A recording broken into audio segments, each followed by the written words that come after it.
Bonjour, bonjour chère amie, comment vas-tu? Écoute, moi ça va. Aujourd'hui je voulais te faire une vidéo un petit peu sympa. Je voulais aller dans un bois ou dans un parc pour te tourner cette vidéo. Mais il fait pas super beau en réalité et j'ai été un peu prise par le temps. Donc finalement je te fais cette vidéo dans mon jardin. Mais j'espère que tu auras aimé ma petite introduction. Mais bon, je suis contente qu'on se retrouve pour ce nouvel épisode de mes Europe Diaries. Et aujourd'hui, je t'amène à Budapest.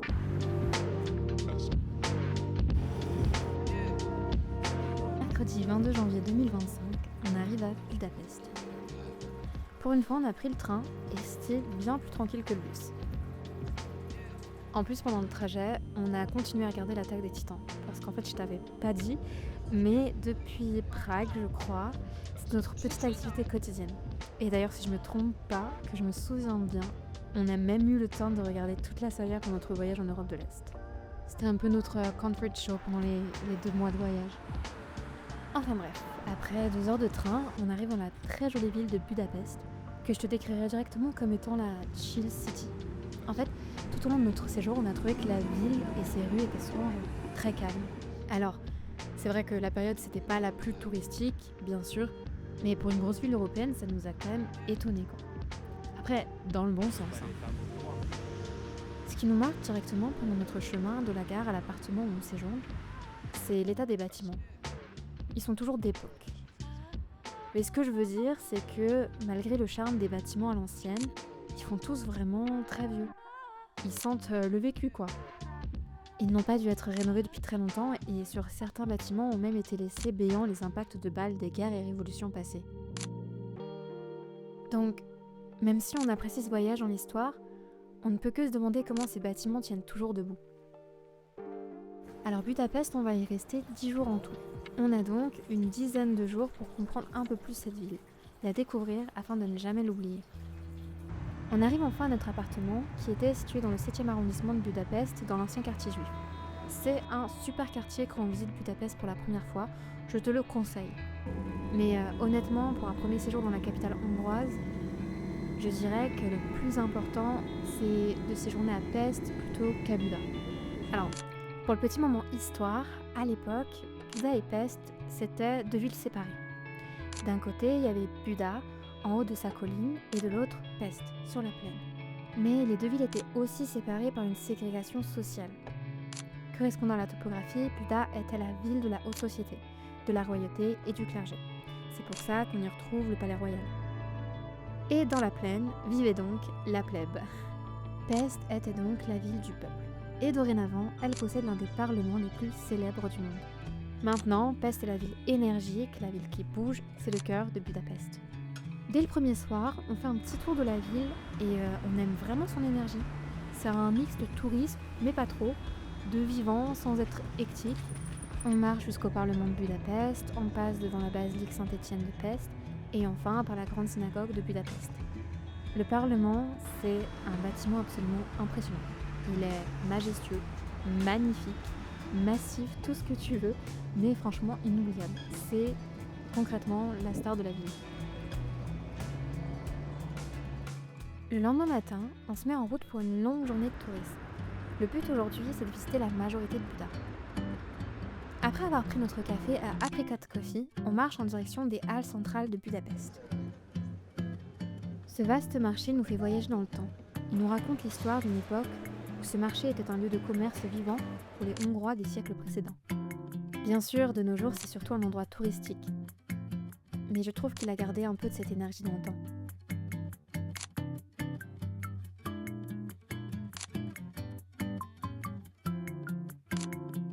On passe le Ponte della Libertà pour arriver finalement à Buda.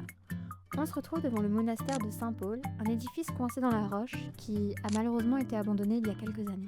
Puis, on monte jusque l'église troglodyte Saint-Gérard et on continue encore dans la réserve naturelle de Gellert-Hegy.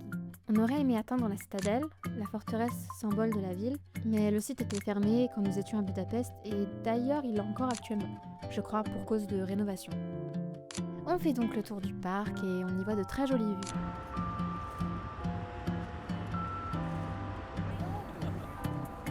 Quand on redescend, on va manger dans un restaurant coréen. Tu sais, des fois, t'as des envies un peu particulières. Et moi, pendant le voyage en Europe de l'Est, j'avais hyper régulièrement envie de restaurants coréens. Donc ce midi, on va manger à Seoul House Restaurant. La nourriture était très réconfortante et rassasiante. Et en plus, il y avait une petite playlist de K-pop qui tournait en boucle dans la salle.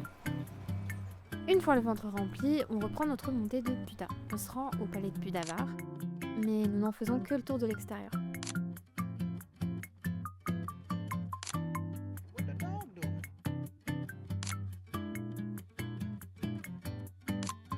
On arrive ensuite au Bastion des Pêcheurs, un des endroits les plus populaires de la ville. C'est vrai que l'architecture est très charmante et elle fait beaucoup penser à un château d'une princesse Disney. C'est vraiment très joli de visiter cet endroit, mais je te conseillerais quand même de la voir aussi de loin. Quand tu es sur place, tu as une vision différente du lieu, et donc combiner la vue de l'extérieur avec la vue de l'intérieur, ça te permet vraiment d'en profiter encore plus. On continue encore plus au nord jusqu'à l'église Marie-Madeleine, ou plutôt ce qu'il en reste. Car de nos jours, il ne reste que quelques ruines de cette église gothique. Mais c'est le genre d'endroit que j'aime beaucoup parce que je trouve que ça me fait voyager encore plus dans le temps. Car je peux vraiment m'imaginer complètement l'histoire de ce lieu et ce à quoi il ressemblait avant.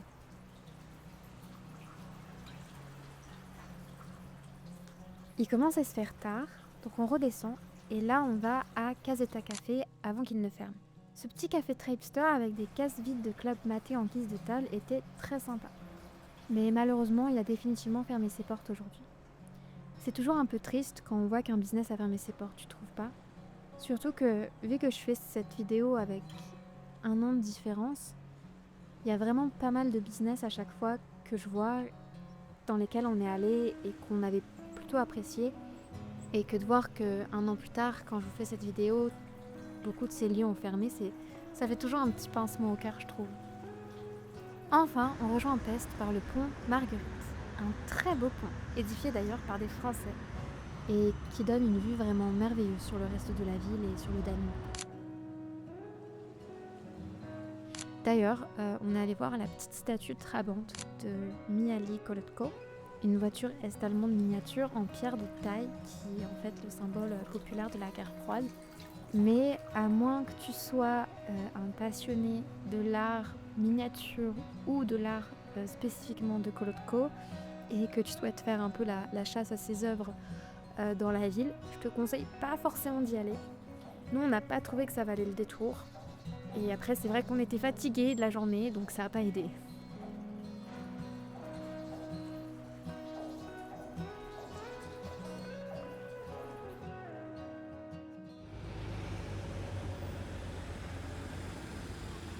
Aujourd'hui, on va aller à Varosliket. C'est un quartier du 14e arrondissement qui est populaire pour son parc du même nom. Et Varosliket signifie d'ailleurs bois de la ville en français. Mais pour atteindre le parc, on doit d'abord marcher le long de l'avenue Andrassy. Classée au patrimoine de l'UNESCO depuis 2002, cette avenue fait exactement 2310 mètres de long et héberge dans son sous-sol le deuxième plus vieux métro d'Europe après celui de Londres. Pour autant, nous on préfère faire l'avenue à pied. À l'aller, on s'arrête pour prendre un café emporté à Eco Café, un café au concept bio. C'était trop sympa. Quand on arrive à la fin de l'avenue, on atteint la place Osok Tere. Encore une fois, vraiment, je m'excuse. J'aurais dû faire plus de recherches sur la prononciation des mots. Désolée, j'espère que je le dis pas trop mal. Donc on arrive à la place Osok Tere avec les statues des dirigeants des 7 tribus fondatrices de la Hongrie. C'était adorable d'ailleurs, il y avait un petit groupe de personnes âgées qui faisaient je pense qu'elles étaient hongroises en plus, qui faisaient une sorte de visite guidée avec donc un guide. Et quand on est arrivé à la place, elles étaient toutes en train de se prendre en photo devant les statues, c'était vraiment trop mignon. À l'entrée du bois, on tombe sur une patinoire. Je me souviens qu'il y avait 2 sœurs vraiment impressionnantes dans la foule, qui faisaient des figures d'expertes, très au-delà de mes capacités. Alors le parc est sympa. D'ailleurs, c'est dans ce parc que se trouvent les thermes Széchenyi, le spot de la ville où aller quand on est touriste. Donc, normalement tu es au courant, mais la ville est très connue pour ses bains thermaux. Mais celui-ci est probablement le plus célèbre. Bon, je te le dis tout de suite, nous on n'a visité aucun bain thermal de la ville.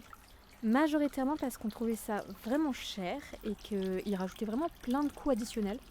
comme par exemple pour avoir une cabine pour se changer, tout simplement. Bref, on n'en avait pas plus envie que ça, mais pourquoi pas pour une prochaine fois, parce que je pense quand même que c'est une activité agréable à faire. Faut juste garder en tête qu'il faut apprécier la promiscuité, quoi.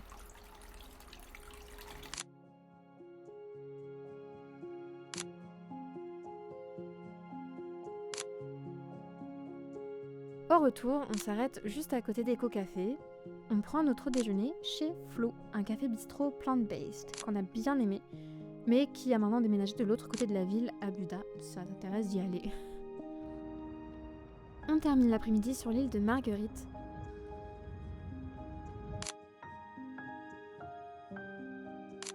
On a eu le droit à un magnifique coucher de soleil à travers les arbres de son petit bois, entre les ruines et la chapelle Saint-Michel. On repasse par le joli pont de la veille et les oiseaux nous offrent un bal dans les airs.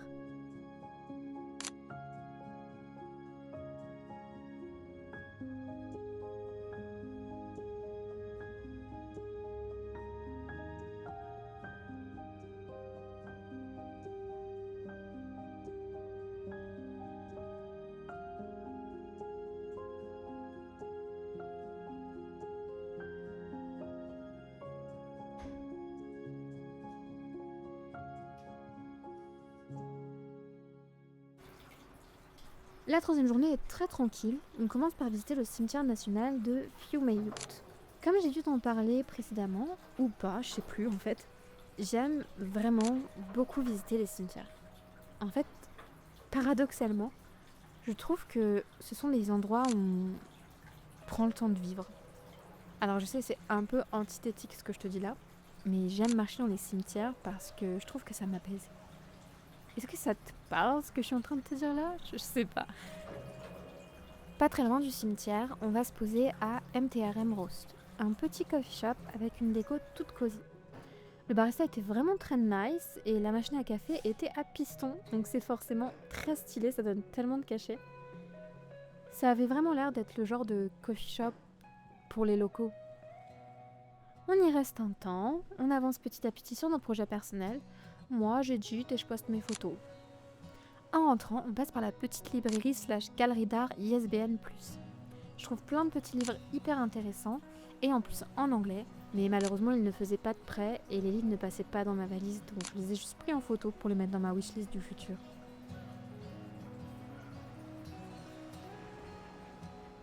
Pour le 4e jour, on dédie la journée à Normafa. Situé sur une colline, ce grand bois est très apprécié par les Budapestois en raison de son joli belvédère. On prend le bus pour arriver en bas de la petite montagne. En plus, ce jour-là, il reste un petit peu de neige sur les hauteurs, donc moi j'étais toute contente. Après avoir bien marché, on arrive au belvédère Elisabeth, qui offre une belle vue panoramique sur Budapest. Mais bon, cette balade nous ouvre en grand l'appétit. En bas de la montagne, on trouve une petite pizzeria. En réalité, on a mis 40 minutes à pied pour atteindre la pizzeria.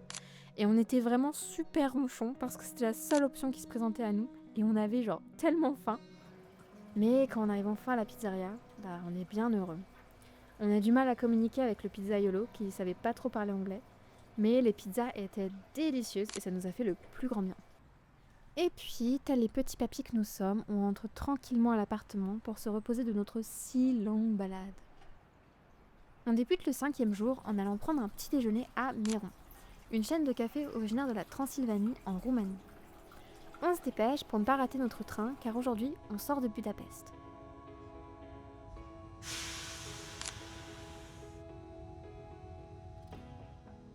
On arrive d'abord à Visegrad, qui est célèbre pour son château médiéval.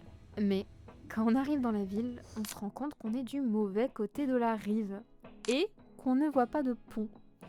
Donc là on arrive au bord du Danube et vraiment aucun point de vue sur les plusieurs kilomètres aux alentours quoi. On se sent méga bête.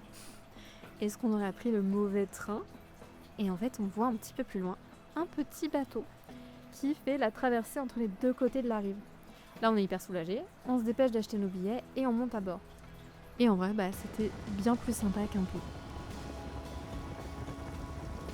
Mais quand on arrive de l'autre côté de la rive, on a certes une belle vue sur le château, mais on réalise que pour y accéder, il va nous falloir du temps, de la motivation et surtout de la force dans nos gambettes de papillon. Beaucoup de force. Bref, on se décourage bien vite quoi. On regarde le château de loin pendant quelques minutes, puis on se remet en route, cette fois en direction de Saint-Henri. On commence à en faire le tour mais on a déjà faim. On s'arrête à Balkan Bistro qui est tenu par un petit papy et ce monsieur était tout à fait adorable. Il était tout content d'avoir des étrangers chez lui. Le menu était composé de plats traditionnels de la région Balkan et tout était vraiment délicieux. Après cette rencontre toute mignonne avec ce gentil monsieur, on reprend notre visite de la ville, qui, elle aussi, par ailleurs, est toute mignonne. Par contre, si je peux te conseiller une chose, c'est de bien faire attention aux tickets que tu prends pour revenir à la capitale. Alors nous, on a pris des billets qui n'étaient apparemment pas les bons. Et pour la première fois, on s'est pris une amende. Donc sur le coup, mais en vrai encore maintenant, on a trouvé ça vraiment shady, parce que c'était vraiment super mal indiqué quoi. Donc je te préviens, c'est quelque chose qui pourrait t'arriver. Et si je me trompe pas, je crois que c'était une histoire de zone. Mais malgré cet inconvénient, c'est une ville que je te conseillerais de visiter si tu restes plusieurs jours à Budapest.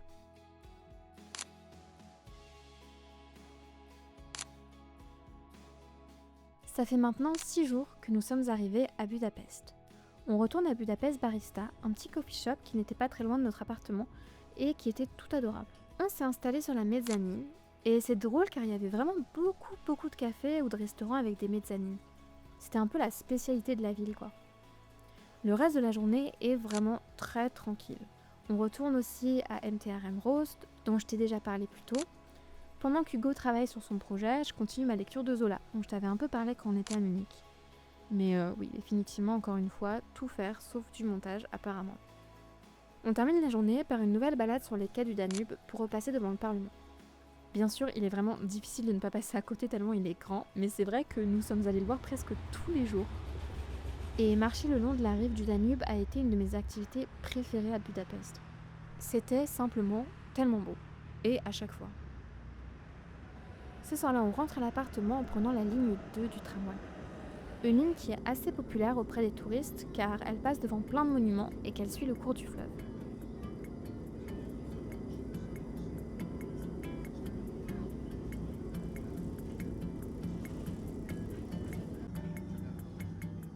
Te souviens-tu de Bratislava et de notre petite, entre guillemets, session de running? Aujourd'hui, je réitère le coup, mais cette fois-ci, seule. Hugo m'attendra, tranquillement installé à un banc, accompagné d'un livre ou d'un podcast. Et oui, tu m'as bien entendu. Mais avant ça, on a la drôle d'idée de prendre un café avant d'aller courir. Oui, j'en conviens, c'est vraiment pas très commun. Bref, on part tester 100% Arabica, une chaîne internationale qui venait tout juste d'ouvrir dans la semaine à Budapest. Bon, ça se voit rien que de par la crémax et du dark roast, mais alors là, qu'est-ce que c'était amer. Je te recommande pas du tout cette adresse, je mets un pouce en bas même, sauf pour la pâtisserie à la rigueur, qui elle était bonne. Bon, c'est parti pour la petite course autour de l'île de Marguerite. En fait, ce qui est cool, c'est que t'as une petite piste exprès pour la course que j'avais repérée, du coup, quelques jours avant quand on avait visité l'île pour la première fois. Le tour de l'île sur la piste fait environ 5 km, ce qui est parfait pour une petite course.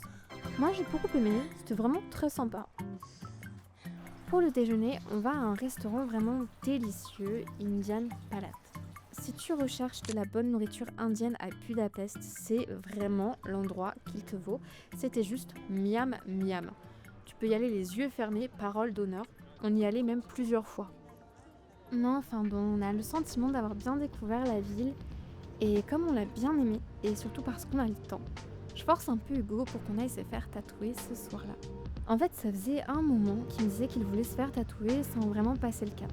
Alors, j'ai pas réussi à retrouver le nom du tattoo shop où nous sommes allés, mais c'est une grosse chaîne présente dans plusieurs pays en Europe. Bref, en début de soirée, on part se faire tatouer.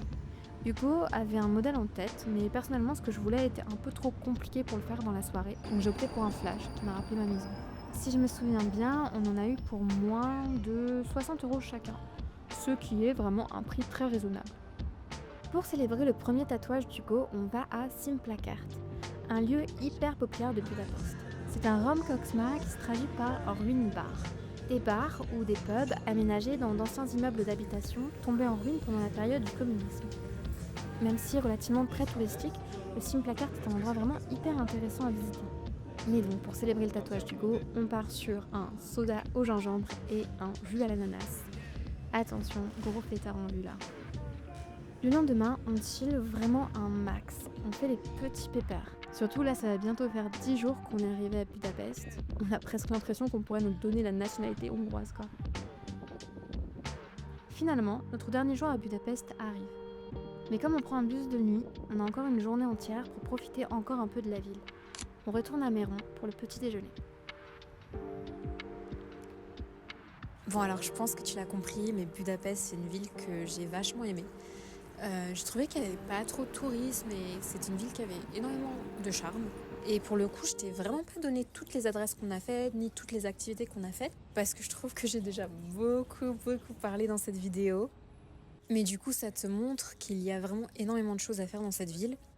Après, je trouve que c'est important de le mentionner quand on fait un vlog dans un pays, dans cette situation-là, de toujours être une voix pour des gens. Faut bien garder en tête, quand toi t'es un touriste à Budapest, tu le ressens pas forcément, mais c'est quand même un pays qui actuellement traverse une période politique hyper instable à cause en grande partie de la personne qui est au pouvoir du pays.